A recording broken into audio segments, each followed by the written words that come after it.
इस वीडियो में हम लोग सीखेंगे कि द्विघात समीकरण को गुणनखंड विधि द्वारा किस तरह से बनाया जाता है। तो इससे पहले हमने बताया था कि द्विघात समीकरण किसे कहते हैं, और इस वीडियो में हम लोग सीखेंगे कि द्विघात समीकरण को गुणनखंड विधि द्वारा किस तरह से बनाया जाता है।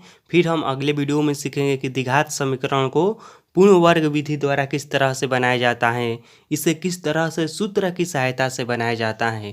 तो यह जो टॉपिक है यह 10 क्लास का टॉपिक है। और हाँ, आप सभी के लिए एक आवश्यक सूचना है कि मैं रोज़ 10 क्लास का जो वीडियो है मैथ का, वह शाम 7 बजे अपने चैनल पर अपलोड करता हूँ। इस तरह से तो बहुत सारा वीडियो हमारे चैनल पर अपलोड होता रहता है, लेकिन जो मुख्य रूप से 10 क्लास के मैथ का वीडियो होता है वह शाम को 7 बजे अपलोड होता है। तो आप में से जो भी लोग 10 क्लास में हैं, तो आप लोगों के लिए आपका किताब का जो भी मुख्य मुख्य प्रश्न हैं, जो भी मुख्य मुख्य टॉपिक हैं, उन सभी को मैं क्लियर करने वाला हूँ अब। और आप लोगों के लिए रोज़ मैं शाम को 7 बजे वीडियो अपलोड करता हूँ। तो शाम 7 बजे अपना वीडियो देखने के लिए तैयार रहिए। और हाँ, जो लोग 9 क्लास में हैं वो भी चाहें तो 10 क्लास का वीडियो देख सकते हैं, क्योंकि आगे उन्हें भी तो 10 क्लास में जाना है और 10 क्लास का अच्छे से तैयारी करना है। तो जो लोग 9 क्लास में हैं वो भी 10 क्लास का वीडियो देख सकते हैं, और जो लोग 10 क्लास में हैं वो लोग तो 10 क्लास का वीडियो ज़रूर देखें, क्योंकि लॉकडाउन में मैं जानता हूँ कि आप लोगों का पढ़ाई अच्छे से नहीं हुआ है। तो इसीलिए मैं आप लोगों के कहने पर पूरा सिलेबस में क्लियर करने वाला हूँ। तो शाम 7 बजे हमेशा तैयार रहिएगा मेरा वीडियो देखने के लिए। तो चलिए अब हम इस प्रश्न को समझ लेते हैं कि गुणनखंड विधि द्वारा द्विघात समीकरण को किस तरह से बनाया जाता है। तो देखिए यहाँ पर गुणनखंड कह रहा है, तो इसका मतलब यह है कि हमें इसको बनाने के लिए गुणनखंड का आना आवश्यक है, यानी कि हमें गुणनखंड सीखना होगा पहले। तो गुणनखंड क्या आप लोग जानते हैं? यदि नहीं जानते होंगे तो गुणनखंड पर मैं पहले ही वीडियो बना चुका हूँ। इस वीडियो को देखने के बाद उस वीडियो को देख लेना, या फिर इसी वीडियो में मैं आपको समझाने की कोशिश करूँगा कि आपको गुणनखंड अच्छे से समझ में आ जाए। तो देखिए यहाँ पर यह समीकरण है, द्विघात समीकरण है। और द्विघात समीकरण का पहचान मैंने पिछले वीडियो में बताया था कि क्या होता है। तो उसमें x का अधिकतम घात 2 होता है, x का अधिकतम पावर 2 होता है। तो यहाँ पर x का अधिकतम पावर 2 है, इसका मतलब यह है कि यह एक द्विघात समीकरण है। अब हम इसका गुणनखंड निकालते हैं, क्योंकि गुणनखंड विधि से बनाना है। तो देखिए गुणनखंड निकालने का सबसे जो पहला नियम यह होता है कि जो शुरू वाला अंक होता है और जो लास्ट वाला अंक होता है उन दोनों में गुणा कराया जाता है। तो देखिए यहाँ पर कौन सा अंक है, देखिए x के साथ कौन सा अंक है। तो x के साथ इस तरह से तो कोई भी अंक नहीं है ना। x के साथ तो जानते हैं यहाँ पर क्या है, 1 है। कोई भी अंक यदि नहीं रहता है तो वहाँ पर 1 माना जाता है। तो एक्स स्क्वायर के साथ 1 है, और हम गुणा कराएंगे किससे, तो जो अंत में है उससे। तो अंत में क्या है, 30 है, तो हम 30 से गुणा कराएंगे, तो इसको गुणा कराएंगे तो आएगा 30। सबसे गुणनखंड का पहला नियम क्या है कि शुरू वाला अंक के साथ या एक्स स्क्वायर जिसमें लगा रहता है उसके साथ जो अंक होता है उसके साथ और लास्ट वाला अंक के साथ गुणा कराया जाता है। तो हमने गुणा करा दिया है यहाँ पर और एक उदाहरण लेकर मैं आपको समझा दे रहा हूँ। देखिए जैसे कि रहेगा, यहाँ पर देखिए जैसे कि रहेगा 2x square plus 3x minus, मान लेते हैं कि 1 रहेगा या 2 रहेगा या 4 रहेगा, कुछ भी मान लेते हैं, इस तरह से रहेगा। तो हम क्या करेंगे, सबसे पहले यह अंक के साथ, शुरू वाला अंक के साथ और अंत वाला अंक के साथ गुणा कराएंगे। क्या कराएंगे, गुणा कराएंगे। तो जो गुणनखंड बनाने का पहला नियम है वो तो हमने पूरा कर लिया, गुणा करा दिया। अब देखिए क्या करना है, अब इस 30 को ऐसे 2 भाग में तोड़ना है। क्या करना है, इस 30 को ऐसे 2 भाग में तोड़ना है कि गुणा करने पर 30 आए और जोड़ने या घटाने पर यह 11 है ना, और इसके साथ कौन सा चिन्ह है, माइनस का चिन्ह है, तो -11 आए। इसके साथ बीच वाले के साथ जो चिन्ह होता है ना वह आना चाहिए, चाहे आप जोड़ कर लाए या फिर घटा कर लाए। तो क्या नियम है कि हमें इस 30 को ऐसे 2 भाग में तोड़ना है कि गुणा करने पर यह प्लस में है ना, तो +30 आए और जोड़ने या घटाने पर -11 आए। बीच वाला लाया जाता है जोड़ने या घटाने पर, और गुणा करने पर जो यह आया है वह लाया जाता है। तो इसको तोड़ने का जानते हैं क्या नियम है?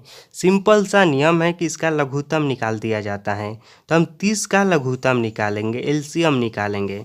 तो 30 2 से जाएगा 15 बार में, फिर 3 से जाएगा 5 बार में। अब यह नहीं कटेगा, जी हाँ, यह तो अब नहीं कटेगा। तो अब इसी में से हमें 2 अंक ऐसे बनाना है कि जोड़ने या घटाने पर -11 आ जाए और गुणा करने पर 30 आ जाए। तो देखिए कैसे बनेगा। तो हम इन दोनों को एक साथ गुणा करा देते हैं। तो 2 तिहाई 6 और 1 5। तो क्या हम 6 और 5 लेंगे तो हमारा नियम पालन कर जाएगा? देखिए तो ज़रा, तो देखते हैं हम 6 और 5 में गुणा कराते हैं। तो 6 5 30 आ जा रहा है, गुणा वाला तो आ जा रहा है। अब बचा है क्या? जोड़ने या घटाने पर हमें -11 लाना है। तो इन दोनों को जोड़ेंगे तो आ जा रहा है 11। देखिए 6 5 11 होता है और जानते हैं, लेकिन यहाँ पर हमें -11 लाना है। तो हम क्या करेंगे? इन दोनों को माइनस में कर देंगे। तो हम लिखेंगे -6 और -5। अब देखिए यह पूरा नियम का पालन कर जा रहा है। देखिए -6 में और -5 में गुणा करेंगे तो यह +30 आ जाएगा, क्योंकि माइनस माइनस में गुणा किया जाता है तो वह प्लस हो जाता है। और माइनस माइनस को जोड़ते हैं तो माइनस का ही चिन्ह रहता है, तो हमारा चिन्ह भी आ जाएगा यहाँ पर माइनस, और इन दोनों को जोड़ेंगे तो 11 आ जाएगा। इसका मतलब कि यही 2 अंक हैं जिससे यह गुणनखंड बन सकता है। तो अब चलिए, अब हम गुणनखंड को बनाते हैं। तो देखिए इसमें सबसे पहले इस तरह का चिन्ह दे दीजिए। उसके बाद जो पहला अंक है उसको ज्यों का त्यों उतार दीजिए। तो हम x² को उसी तरह से उतार देते हैं। अब देखिए इसमें क्या करना है, हमें यह बीच वाला नहीं लिखना है। इसके बदले में हमें क्या लिखना है? इसके बदले में हमें इन दोनों को लिखना है। तो हम लिखेंगे यहाँ पर, एक बार लिखेंगे -6x, और हाँ, इन दोनों के साथ x लगा दीजिए, क्योंकि यहाँ पर लाना है हमें -11x ना। तो यहाँ पर हम x लगा देते हैं इन दोनों के साथ, और एक बार लिखेंगे -5x। उसके बाद प्लस है तो प्लस, और अंत वाला अंक ज्यों का त्यों, उसके बाद बराबर, उसके बाद 0। इस तरह से जो है उसको दे देंगे। अब देखिए क्या करना है, यहाँ पर दो का जोड़ा पहले लगा दीजिए। इस तरह से हमने दो का जोड़ा लगा दिए। अब इन दोनों में जो जो कॉमन दिखाई देगा ना उसको निकाल दीजिए। कॉमन से कहने का मतलब कि वैसा अंक जो दोनों में शामिल हो, जो दोनों में हो। तो देखिए इन दोनों में क्या दिखाई दे रहा है? इन दोनों में x दिखाई दे रहा है, तो हम x को बाहर निकाल देते हैं। तो यहाँ पर क्या बचेगा? देखिए यहाँ पर 2 x हैं, x का पावर 2 है, इसका मतलब कि यहाँ पर 2 x हैं। तो 2 x मतलब हमने 1 x को निकाल दिया, तब कितना x बचा? तो 1 x बचा। तो यहाँ पर हो जाएगा 1 x, फिर बीच में माइनस का चिन्ह है तो माइनस का चिन्ह, और यहाँ से हमने x को निकाल दिया है बाहर, तो यहाँ पर अब बचेगा केवल 6। फिर कोष्ठ बंद कर दीजिए। उसके बाद फिर यह माइनस है तो माइनस दे दीजिए।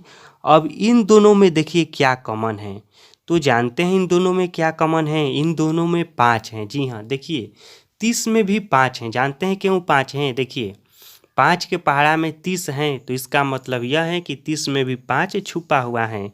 तो हम यहाँ से 5 कॉमन लेंगे तो यहाँ पर बचेगा x। और हाँ देखिए, जब माइनस कॉमन लिया जाता है ना तो कोष्ठ के अंदर का चिन्ह बदल जाता है, यह रूल है। तो हम यहाँ पर प्लस नहीं लिखेंगे, माइनस लिखेंगे। और हाँ, अब पढ़िए कि 5 के पहाड़ा में कई बार में 30 आता है। तो आप पढ़ेंगे ना तो 5 के पहाड़ा में 6 बार में 30 आता है। तो हम यहाँ पर लिखेंगे 6, फिर कोष्ठ बंद, उसके बाद बराबर, फिर 0। इस तरह से हमने क्लियर कर दिया।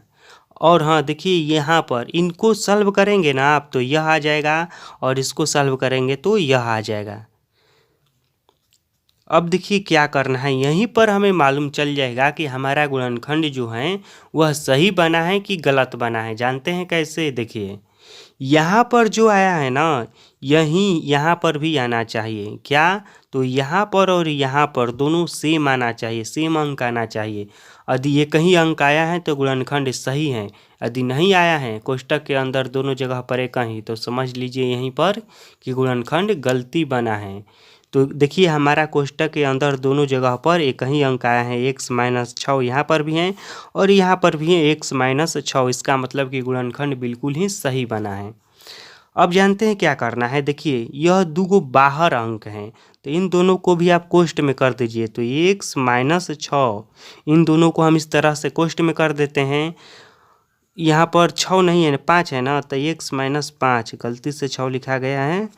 और इन दोनों के बदले में कोनो एगो को लिख देना है, तो हम एगो को लिख देते हैं x माइनस 6। और हाँ, यहाँ पर अब बीच में कोई भी चिन्ह मत दीजिएगा वरना गलत हो जाएगा। अब बीच में कोई भी चिन्ह नहीं रहेगा, केवल सब कोष्ट में ही रहेगा, सब घर के अंदर रहेगा, बाहर अब कोई भी नहीं रहेगा। फिर बराबर का चिन्ह, फिर 0। अब देखिए क्या करना है। अब इन दोनों को अलग अलग करके 0 के बराबर कर देना है।